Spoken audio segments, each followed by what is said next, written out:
Here's what's new in GitKraken version 6.2. The GitKraken Merge Conflict tool has been updated with performance improvements to scrolling, output editing, and conflict line selection.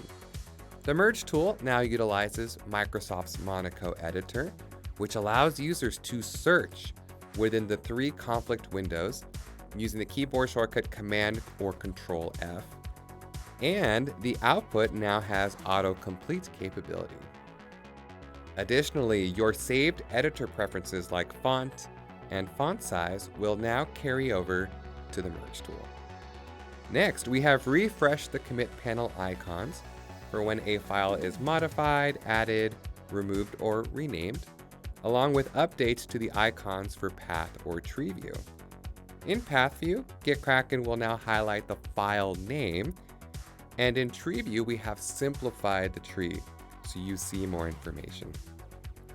This one's quick and easy. Don't forget to check out our YouTube channel for more updates and content, and we'll see you in the next release.